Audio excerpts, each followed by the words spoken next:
ఒకటి మామిడి పండు అండి, ఒక్క కాయ, 1 కప్పు షుగర్, 2 మిక్సీ పట్టుకోవాలి. బ్రెడ్ని ఇలా స్లైసెస్గా కట్ చేసుకోండి.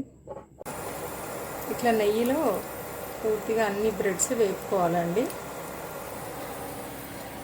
ఇప్పుడు మామిడిపండు జ్యూస్లో ఈ ఇలాచీ పౌడర్ వేసుకోవడం, తర్వాత ఇది కస్టర్డ్ మిల్క్ అండి, ఇది వేసి కలుపుకోవాలి. బ్రెడ్ ఇలా ఒక లేయర్ వేసుకొని దీని మీద అస్సలు ఇంగ్రీడియంట్ ఇదే వచ్చేసి పేనీ అంటారండి. దీన్ని పేనీలు చాలామందికి తెలుసుంటాయి. ఈ పేనీ మొత్తం ఇలా స్ప్రెడ్ చేసుకోవాలి మొత్తం. ఇప్పుడు ఈ జ్యూస్ ఉంది కదండి, ఇది దీని మీద వేయాలి లేయర్ లాగా. ఇలా వేసి మళ్ళీ ఇంకో లేయర్ వేయాలి.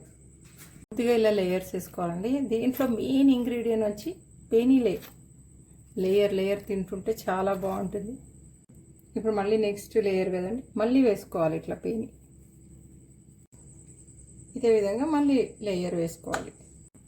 ఇది ఇప్పుడు ఒక పావు గంట 20 నిమిషాలు అట్లా ఫ్రిడ్జ్లో పెడుతున్నా అండి. ఇది మళ్ళీ సర్వ్ చేసేటప్పుడు అప్పుడు కూడా పేనీలు వేయండి. ఆ పేనీలకి ముందు పాలలో తడపనవసరం లేదు, ఇవి వేసేయంగా సరిపోతాయి. ఇదిగోండి ఒక ½ అన్ అవర్ పెట్టాము రెఫ్రిజిరేటర్లో.